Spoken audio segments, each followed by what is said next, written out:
De Miraflores a Manhattan, Venezuela inicia su capítulo judicial y el impacto ya cruza fronteras. Mientras Nicolás Maduro se declara prisionero de guerra en Nueva York, los hermanos Rodríguez capturan el control total en Caracas. Aquí en Chile, la onda expansiva de la crisis venezolana llegó hasta la proclamación formal de Kast como presidente electo. El Partido Comunista se ausentó de la ceremonia del Tribunal Calificador de Elecciones como repudio por la postura de apoyo a Estados Unidos del futuro mandatario. Mientras tanto, la Moneda exigió la renuncia total de sus cuadros de confianza para evitar trincheras desde el 11 de marzo. Un clima de confrontación que se contagia a la economía, donde el precio récord del cobre detona la primera huelga minera y también se expande a la sociedad y a la educación, donde la PAES confirma un brutal abismo entre la educación pública y la privada. Todo esto mientras Francia dicta cárcel contra las mentiras digitales y el Nico Massú prepara a su Dream Team para Copa Davis. El resumen de un lunes sin duda muy intenso. Así parte el día. Este es el Shot de hoy martes 6 de enero del 2026.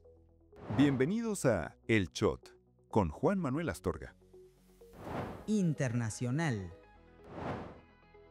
La escena en Manhattan fue histórica y tensa. Nicolás Maduro y su mujer Cilia Flores comparecieron por primera vez ante el juez federal Alvin Hellerstein, ambos esposados, con atuendo carcelario, ese clásico color naranja, y escoltados por una caravana de la DEA.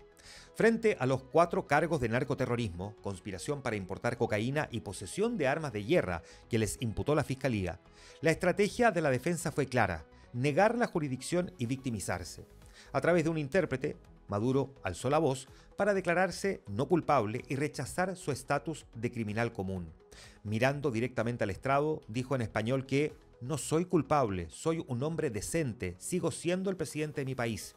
Insistió en que su traslado a Nueva York fue ilegal y aseguró haber sido secuestrado en su residencia en Caracas durante esa operación militar. En un intento por politizar el juicio desde el minuto 1, se autodenominó un prisionero de guerra y alegó que las acusaciones son solo una cortina de humo para ocultar los planes imperialistas, dijo, de Estados Unidos sobre las reservas petroleras venezolanas. Y su esposa, Cilia Flores, mantuvo la misma línea, declarando escuetamente: «Soy inocente, completamente inocente». La defensa de Maduro alegó además que él cuenta con inmunidad presidencial, lo que tendrá que ser resuelto por el juez cuando comience formalmente el juicio. De todas formas, Cilia, su mujer, no puede esgrimir esa inmunidad. Ambos rechazaron por ahora solicitar libertad bajo fianza. La próxima audiencia quedó fijada para el 17 de marzo. La estrategia de Maduro será seguramente transformar el banquillo de los acusados en una tribuna política.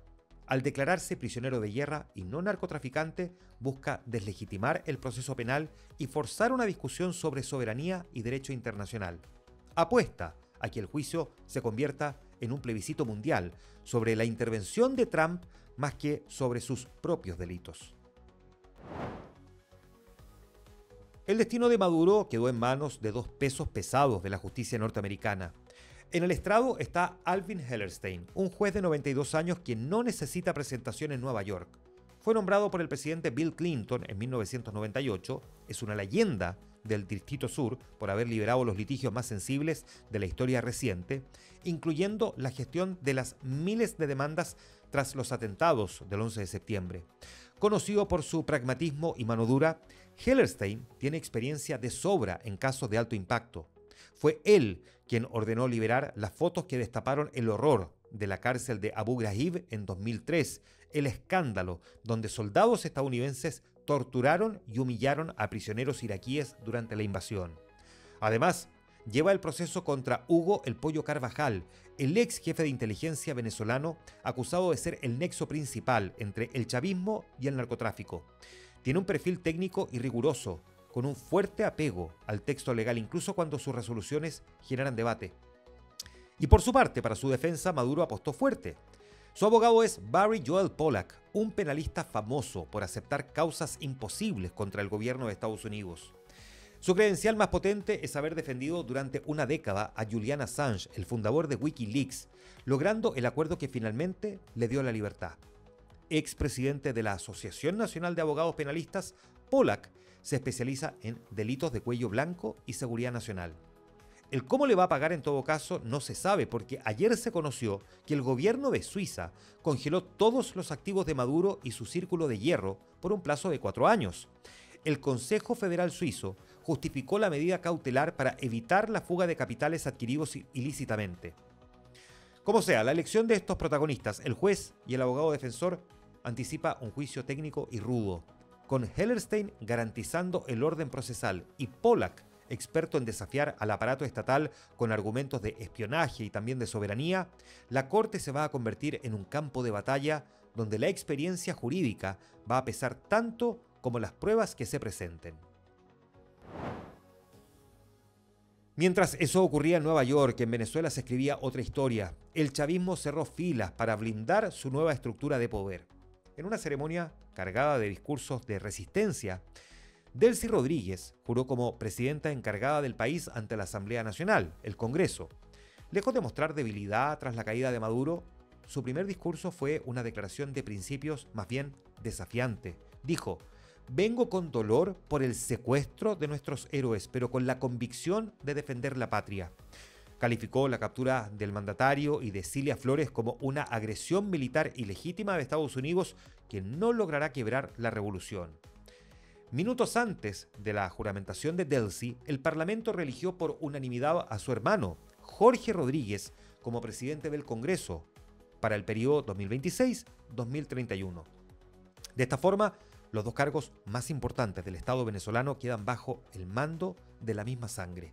Es el ascenso definitivo de la dinastía Rodríguez, lo que confirma que, ante el vacío de liderazgo, el régimen optó por concentrar el control absoluto en el núcleo civil más leal y más pragmático, cerrando cualquier espacio a una transición negociada. Y mientras el chavismo se atrinchera, la oposición venezolana intenta capitalizar el golpe. Su líder, María Corina Machado, celebró la captura de Maduro como un peso enorme hacia la libertad y agradeció públicamente a Donald Trump por su firmeza, dijo, y determinación. En un mensaje directo a Washington, Machado aseguró que bajo su liderazgo, Venezuela será el principal aliado de Estados Unidos en la región en temas de seguridad y energía, prometiendo un retorno masivo de los exiliados. Sin embargo, la sintonía no parece ser recíproca. Varios analistas advierten que Trump ha mostrado una evidente frialdad hacia Machado, cuestionando su capacidad real para gobernar un país en caos. Aparentemente la Casa Blanca prefiere negociar con figuras del régimen como Delcy Rodríguez para evitar un colapso total del Estado, similar al desastre de Irak en 2003. Y además, según el Washington Post, Machado perdió el respaldo de Donald Trump por haber aceptado el Premio Nobel de la Paz, el premio que Trump esperaba recibir. Para el presidente de Estados Unidos, como sea, la legitimidad democrática de Machado es secundaria frente a sus propias obsesiones personales. Volvamos un minuto a Nueva York, donde está la sede también de Naciones Unidas. A través de su secretario general Antonio Guterres, la ONU encendió ayer las alarmas en una sesión de emergencia del Consejo de Seguridad. El organismo advirtió formalmente que la intervención militar de Estados Unidos en suelo venezolano contraviene principios fundamentales del derecho internacional y viola la Carta de Naciones Unidas. Calificó el hecho como un precedente peligroso que vulnera la soberanía territorial y la independencia política de un Estado miembro. Pero la respuesta de Washington fue inmediata y fue tajante. Michael Waltz, el embajador estadounidense ante la ONU, negó rotundamente que su país esté en un conflicto bélico. Dijo: no hay ninguna guerra contra Venezuela ni contra su pueblo, no estamos ocupando ningún país. Waltz defendió la incursión, argumentando que no se trató de una invasión militar, sino de una acción policial extraterritorial para arrestar a un narcotraficante fugitivo y no a un jefe de Estado legítimo. De hecho, acusó a la ONU de hipocresía por querer darle trato presidencial a un narcoterrorista que manipuló el sistema electoral. El argumento estadounidense busca instalar una zona gris en la legalidad internacional. Al definir la operación como un arresto policial y no como un acto de guerra, la Casa Blanca intenta esquivar la necesidad de una autorización del Congreso y, de paso, desarmar la condena diplomática, planteando que la soberanía no puede ser un escudo para el crimen organizado. Y aquí en Chile, desde su posición de presidente electo, José Antonio Kast salió a marcar terreno con una jugada de ajedrez diplomático. Al reafirmar su postura sobre lo que está pasando en Venezuela, dijo que la captura de Maduro es una gran noticia porque descabeza al crimen organizado que secuestró a su país. Pero a la hora de hablar de la transición, Kast no dio cheques en blanco. Aunque evitó confrontar las palabras de Trump sobre Delcy Rodríguez, fue claro en que cualquier salida democrática debe incluir a los actores legítimos. Dijo que eso incluye a María Corina Machado y a Edmundo González, marcando un matiz clave frente al pragmatismo de la Casa Blanca. Lo más llamativo, sin embargo, fue lo que Kast no dijo. En sus declaraciones evitó mencionar directamente a Estados Unidos o aplaudir la intervención militar per se. Esta omisión no fue un olvido, sino una estrategia diseñada junto a su círculo de hierro, Cristian Valenzuela y el ex embajador Hernán Brantes, su principal asesor internacional. El objetivo aparentemente es doble: blindar su futura relación con Trump, evitando condenar la violación del derecho internacional, como sí lo hizo Boric, pero sin celebrar una invasión extranjera que podría incomodar a otros socios regionales. Y sobre la postura de Boric, Kast optó por las cuerdas separadas. No vamos a polemizar, dijo, reconociendo que mientras Boric sea presidente, él fija la línea oficial. Una prudencia que revela que el líder republicano ya no actúa como candidato, sino como un mandatario electo, que necesita a Washington como aliado estratégico, pero que entiende que la diplomacia presidencial requiere más silencios calculados que aplausos ruidosos. A todo esto, bueno, ya es oficial, ¿no? En una ceremonia solemne en el centro de Santiago, el Tribunal Calificador de Elecciones, el Tricel, proclamó ayer a José Antonio Kast como el presidente electo de la República. Cierra el último trámite legal antes del cambio de mando del 11 de marzo. Pero la foto oficial tuvo un vacío notorio. El Partido Comunista decidió restarse del evento, dejando sus sillas vacías en señal de protesta. Estaban invitados todos los partidos políticos. Y el motivo no fue doméstico, sino que geopolítico. La directiva del PC, encabezada por Lautaro Carmona, rechazó asistir para manifestar su repudio absoluto a la postura de Kast frente a la captura de Nicolás Maduro. Para los comunistas, validar al presidente electo en este momento sería normalizar su apoyo a lo que consideran un secuestro imperialista y una violación del derecho internacional por parte de Estados Unidos. Lejos de incendiar la pradera, Kast optó por bajarle el perfil al desaire con una frialdad probablemente muy estudiada. Cuando le preguntaron por la prensa, validó la ausencia como parte del juego democrático. Dijo, es legítimo que no pueda estar en esta ceremonia porque tenemos una diferencia, dijo. Agregó que entiende que para el Partido Comunista la defensa del régimen chavista sea un principio intransable, aunque eso signifique faltar a un acto republicano de Estado. Diplomático, pero duro. Esta silla vacía es mucho más que un gesto testimonial. Es el tráiler de lo que viene. El Partido Comunista está notificando que su oposición a Kast será ideológica y total, sin concesiones al protocolo republicano. La cuestión venezolana dejó de ser política exterior para convertirse en la trinchera desde donde una parte de la izquierda va a medir la legitimidad moral del futuro gobierno. Un anticipo precisamente de un gobierno que deberá convivir con diferencias profundas, incluso en los actos más formales de la democracia. La actualidad del país se resume adicionalmente con estos otros tres titulares. La Moneda envió un oficio a ministerios y servicios públicos para recordar que todos los funcionarios de exclusiva confianza deben presentar su renuncia el 11 de marzo con el cambio de mando. Es un cortafuegos preventivo. Ante el fantasma de los famosos amarres y las críticas opositoras, el gobierno prefiere forzar una salida institucional ordenada para evitar el desgaste de ver a sus cuadros removidos por decreto, asegurando un traspaso que respete las formas republicanas y desactive las sospechas de blindajes de última hora. El precio histórico del cobre en Chile no solo marcó un nuevo récord, sino que detonó la primera huelga en la gran minería. 643 trabajadores de la mina Manto Verde iniciaron la primera movilización del año exigiendo mejores condiciones y participación en las ganancias extraordinarias por el metal rojo. La paralización inyectó pánico global empujando al metal a un inédito récord de $5.89 la libra por miedo a la escasez. Y el ranking de la prueba PAES 2026 volvió a evidenciar la desigualdad educacional. De los 100 mejores colegios, 66 están en la región metropolitana y solo uno es público. el Liceo Augusto Dalmar de Ñuñoa. El primer lugar lo obtuvo el Cambridge College de Providencia, particular pagado. Pese a los discursos de integración, el código postal y la billetera siguen siendo los verdaderos predictores del éxito en Chile, parece. Volvamos a la crónica del mundo. Francia trazó una línea roja contra el odio digital. Un tribunal de París condenó a 10 personas a penas de entre 4 y 8 meses de prisión, uno de ellos con cárcel efectiva, por una campaña de ciberacoso contra la primera dama, Brigitte Macron. Los sentenciados fueron encontrados culpables de difundir masivamente rumores transfóbicos que aseguraban que la esposa de Emmanuel Macron nació hombre, teorías falsas que llegaron a afectar incluso a sus nietos. El fallo es un golpe sin precedentes a los llamados trolls. Además de la prisión, la justicia prohibió a los condenados usar redes sociales por al menos 6 meses, enviando un mensaje letal.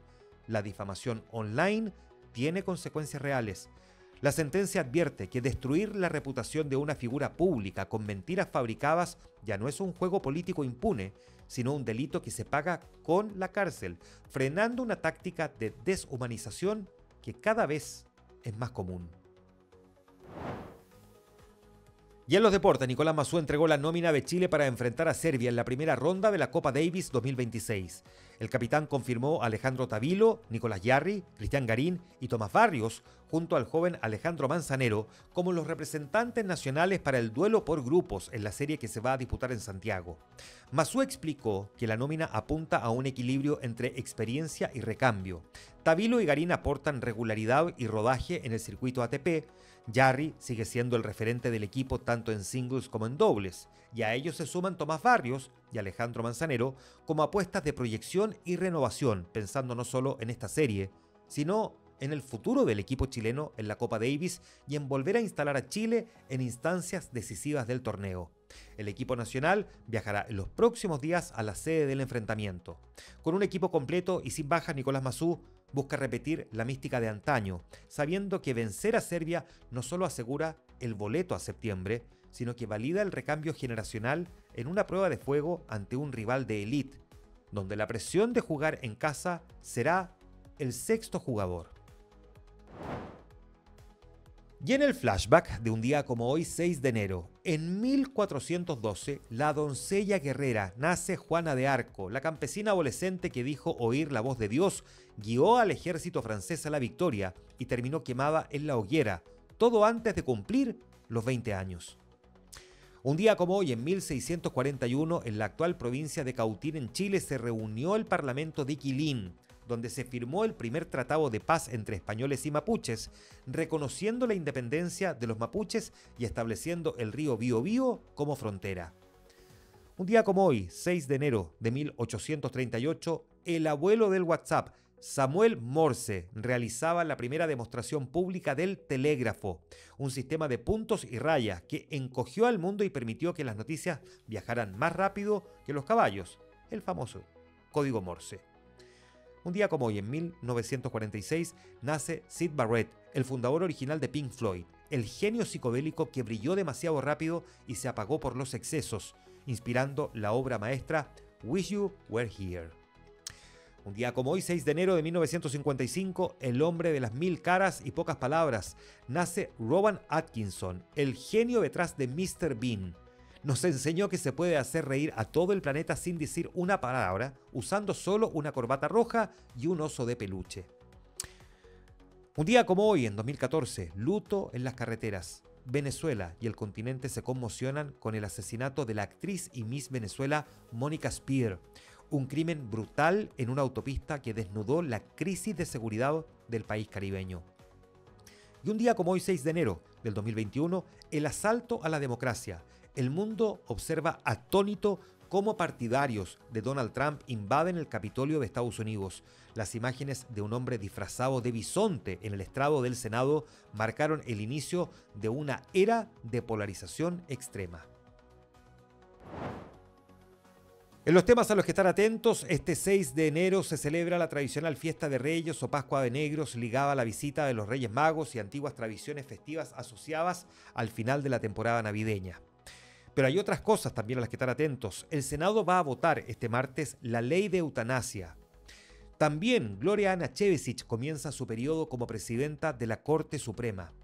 El presidente electo, José Antonio Kast, hoy día recibe en audiencia al Comité Ejecutivo de la Confederación de la Producción y del Comercio, encabezado por su presidenta, Susana Jiménez. Hoy, la Comisión de Seguridad del Senado va a abordar la situación que atraviesa Gendarmería, teniendo como invitados al director nacional de la institución, Rubén Pérez, y a los ministros de Justicia, Jaime Gajardo, y de Seguridad, Luis Cordero. Y la Comisión de Hacienda del Senado tramita el proyecto que establece también para el personal de Gendarmería la obligación de efectuar declaraciones de intereses y patrimonio. Atentos también porque la Comisión de Relaciones Exteriores del Senado va a abordar hoy día la polémica por las declaraciones de la embajadora de Chile en Nueva Zelanda y la situación en Venezuela. Está invitado el canciller Alberto Van Claveren. Hasta ahora no se ha confirmado su asistencia. Este fue el Shot de hoy martes 6 de enero del 2026. La necesaria dosis diaria de actualidad. Hasta mañana miércoles.